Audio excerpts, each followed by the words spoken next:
Okey, dan barang siapa berkata tiada aku tahu Nabi itu manusiakah atau jin.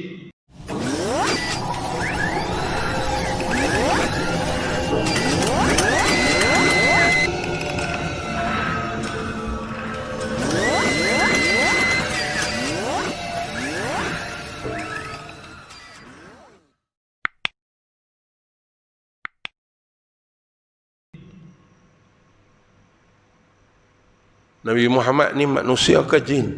Dia kata jin. Aku tak tahulah jin ke manusia, aku tak tahu. Tak boleh begitu. Kemudian atau dikatanya bahawasanya Nabi itu jin. Nabi Muhammad tu jin. Pasal apa? Dia duk sihir macam-macam. Dia boleh buat ayak keluar kot jari dia lah. Apalah semua lah. Jin tu, dia tu. Tak boleh kita bercakap begitu. Tak boleh kita bercakap Nabi Muhammad itu jin. Aku tak tahulah dia ni orang ke jin ke malaikat ke, aku tak tahulah. Tak boleh kita bercakap begitu kerana ia merosakkan iman. Atau dikatanya tiada aku tahu apa iman, padahal dihinakannya akan dia. Aku tak tahu iman tu apa. Aku tak tahu. Iman. Hampa pun tak nampak Tuhan nampak. Dia hina orang Islam ni. Maka orang yang begitu, menghina begitu, maka dia ini dikatakan jadi kafir. Berat tak tuan-tuan? Berat ni, bila mengaji baru tahu berat. Kena jaga percakapan kita pada Allah. Kena jaga percakapan kita pada Rasulullah sallallahu alaihi wasallam. Walaupun Rasulullah sallallahu alaihi wasallam tidak ada depan kita. Yang selawat apalah banyak-banyak ni? Apa duk selawat banyak-banyak? Tak usah selawat lah banyak-banyak. Pening kepala dengar. Tapi tiap-tiap hari Jumaat tu bila dia baca, Inna Allah wa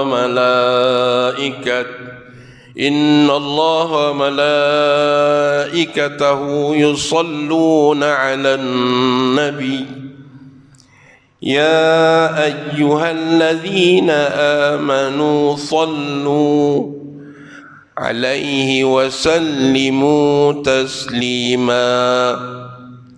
Tu Allah cakap, Allah yang berfirman. Siapa selawat kat Nabi tu, tuan-tuan, disuruh kita selawat ke atas Nabi. Allah suruh tak? Suruh. Ni kita pula dengar pening kepala lah orang duk selawat. Tapi tuan-tuan, bila kita nak ada sesuatu hal, contoh ada seorang dia duk selawat, rajin selawat, tak ada lain, dia baca selawat je. Duduk dalam masjid selawat, duduk dalam apa pun selawat. Apa hukum berselawat? Sunat. Kan kita berselawat tu sunat. Jadi bila sunat, kita nak hentikan orang berselawat, boleh tak? Boleh. Tapi dengan beradab. Orang yang baca Al-Quran, kalamullah, boleh tak hentikan dia? Boleh. Dengan beradab. Bukan kita maki dia, bukan kita pergi peleceh dia. Manusia ni dia suka peleceh orang. Dia nak tunjuk kata dia hebat, dia nak tunjuk kata dia lagi berilmu, maka dia peleceh orang. Tak boleh begitu. Maka sebab itu kata Syekh Arsyad di sini, jadi orang ni jangan menghina akan iman. Alah ni semayang apa banyak-banyak, duk semayang banyak-banyak, semayang apa? Tak reti-reti. Kita tak boleh menghina akan solat. Solat ni tak boleh hina. Kerana solat ni disukai oleh Allah. Solat ni disukai oleh Rasulullah sallallahu alaihi wasallam. Buat apa Rasulullah setiap malam bangun untuk bertahajud, kemudian tidur semula berdasarkan hadis, tunggu subuh pula bangun tahajud, tidur semula. Ustaz, saya tak boleh buat lagu tu. Kalau buat lagu tu al-ghuyub, dia kata. Tidur pula pakai, dia kata, pukul 8. Tak boleh, dia kata. Tapi Rasulullah buat begitu. Bangun tahajud, tidur semula, tunggu subuh. Bila subuh, Rasulullah bangkit dan solat subuh. Kita pula, hak ni tak apa nak boleh ikut Ustaz. Nak ikut, boleh ikut lagu mana? Bangun pukul 5 Ustaz. Bangun pukul 5, tahajud, mandi, apa, bersih diri semua, cantik lah. Kemudian dia bangun tahajud. 2 rakaat, 4 rakaat, 6 rakaat, 8 rakaat. Witir buat dah lepas Isyak, dia kata. Jadi tak payah witir dah lah. Kalau witir tak buat lagi, habis tahajud buat witir. Jadi 8 rakaat ni mai dari mana? Pun ada hadis khilaf juga. Ada sahabat kata 8, ada sahabat kata 10, ada sahabat kata 11, campur witir. Tapi ijma' ulama Syafi'iyah kata buat 8 rakaat tahajud. Minimum 2 rakaat tahajud. Jadi kalau kita bangun pukul 5, awal lagi mandi 5 suku ready dah. Lah subuh pukul 6, 45 minit, 8 rakaat dan baca apa? Qul ya ayyuhal kafirun, qul huwallah. Dan nak 8 rakaat dan tapi 8 rakaat ni kalau buat tak sampai 5 minit pun al-ghuyub juga. Tuan-tuan. Biar buat 2 tapi hati kita puas menghadap Allah Ta'ala. Perlahan-lahan membaca Fatihahnya, baca dengan tajwidnya, berdoa pada Allah. Karena Nabi kata, Rasulullah suka kepada orang yang buat ibadat yang sedikit tetapi istiqamah, berterusan. Ni nak mula tahajud ni, mula tahajud, mangkit buat 8 rakaat. Malam kedua 2 rakaat pun tak ada, malam ketiga tak ada, malam keempat tak ada, malam kelima tak ada. Hak ni dia panggil tahajud wal takajud ini. Tuan-tuan, dia nak buat 8 rakaat tapi tak ada istiqamah, tidak ada penerusan. Hak ni Rasulullah tak bagi. Rasulullah peringat kita, aku suka hampa buat sikit 2 rakaat tapi tiap-tiap malam hampa buat begitu. Jadi kita bangun pukul 5, bersih diri, pakai baju nak pergi kerja siap-siap, kemudian kita solat tahajud sebelum azan subuh. Solat tahajud perlahan-lahan 2 rakaat. Kita berdoa pada Allah, menangis pada Allah. Kemudian azan subuh, kita pun keluar dari rumah kita, solat subuh berjamaah. Habis solat subuh, singgah ke dapat mat ke TO ke roti canai ke tak apa nak pergi kerja. Tuan-tuan, perbuatan yang sebegitu tuan-tuan pergi kerja penuh dengan semangat kerana iman ada pada tuan-tuan. Kadang-kadang kita ni pergi kerja iman letak sebelah. Iman letak sebelah sat. Lepas tu sat pergi ambil balik. Boleh tak? Tak boleh begitu. Bila buat kerja dengan sungguh. Rasuah haram. Tidak boleh ketika orang bagi rasuah kita letak sebelah iman kita. Tak boleh. Iman kena sentiasa ada pada kita. Ini yang diajar oleh Syekh ni. Hakikat iman itu bagaimana? Kekuatan iman itu boleh menolak rasuah. Kekuatan iman itu boleh tolak terus rasuah. Perbuatan yang dikeji oleh Allah yang membawa dosa. Bila Allah larang riba, maka perbuatan yang seumpamanya dilarang oleh Allah. Dan barang siapa berkata, bagi orang yang mengucap la haula wala quwwata illa quwwata, yang ni Orang yang kata apa? Quwwata, bahawa la haula wala quwwata itu tiada menghinakan daripada lapar, tiada menghilangkan daripada lapar, maka jadi kafir. Apa maksud la haula wala quwwata illa billah ni yang kita duk baca tu? Apa maksud dia? Dia kata ni, ada seorang mai kata kat dia, ataupun ada seorang dia kata dari mulut dia, dia kata apa? Orang yang mengucap la haula wala quwwata, bahawa la haula wala quwwata itu tiada menghilangkan daripada lapar. Kalau dia kata begitu, hang lapar ke? Hang kata la haula wala quwwata, hilang lapar hang. Boleh hilang tak lapar? Tak boleh hilang kan? Maka sebab itu dia kata lagu tu, maka dia boleh jadi kafir. Sebab apa?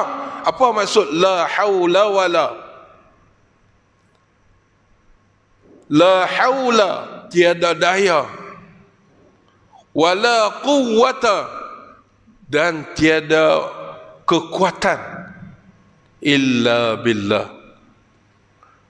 Kita lapar, kita ni lapar, kita rasa lapar tu mai dari mana? Dari perut kita. Siapa yang bagi kita lapar tu? Hakikatnya Allah yang bagi kita lapar. Oh, aku lapar, aku kena makan baru kenyang. Betul? Dia kata dalam hati dia, aku lapar ni, aku kena makan baru kenyang. Bila lapar makan, jadilah kenyang. Hakikatnya daripada Allah yang kenyang tu. Faham tak ni? Lapar makan, asbab jadi kenyang. Faham? Kita lapar, kita makan, itu penyebab jadi kenyang.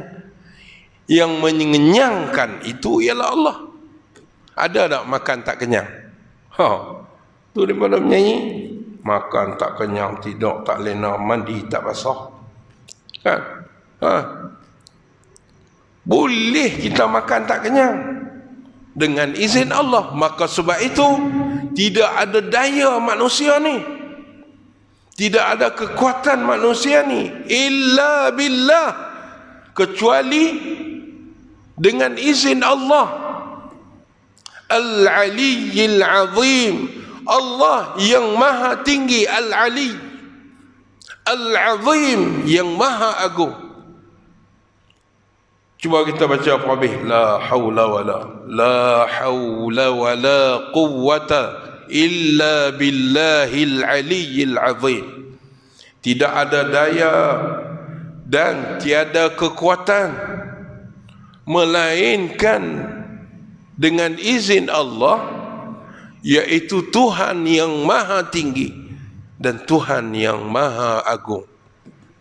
Para jemaah, kalau dia kata la haula wala, tak ada kena mengena ni, tidak ada dengan kekuatan Allah, tidak ada dengan kudrat Allah. Aku lapar, aku makan, aku kenyang, tu iman tulah lari. Sebab ayat tadi, innallaha ala kulli syai'in qadir. Faham tuan-tuan? Apapun kita ni bila mengaji bab ni, apapun kena kembali kepada Allah Subhanahu wa taala. Kalau sesuatu itu berlaku yang buruk, yang tak baik, kita redha dan memohon ampun kepada Allah dan menerimanya, itu redha. Kemudian sesuatu kalau terima tu nikmat, maka kita bersyukur pada Allah kerana memberikan kita nikmat yang agar kita lebih lagi menguatkan iman kita kepada Allah Subhanahu wa taala. Para jemaah yang dimuliakan, ini yang dikatakan, kalau kita lihat hadis Nabi sallallahu alaihi wasallam, ada seorang sahabat nama dia Abdullah bin Qais. Dia kata, ya Abdullah. Siapa kata ni? Nabi. Nabi kata, ya Abdullah ibni Qais, wahai Abdullah bin Qais, qul la hawla wa la quwwata illa billah, fa innaha kanza min kunuz al-jannah. Nabi kata, ya Abdullah bin Qais, sebutlah la haula wala quwwata illa billah fa innaha kanzu, kerana dia ni bagi pahala yang cukup besar. Ada yang kata dia sebagai harta yang cukup tidak bernilai, priceless. Kemudian di mana? Min kunuzil jannah, harta yang terdapat di dalam syurga. Ini saya beritahu hadis ni, hadis sahih. Sebut, Nabi suruh sebut la haula wala quwwata. Kenapa? Nabi ajak Abdullah, wahai Abdullah, aku nak bagi kat hang harta.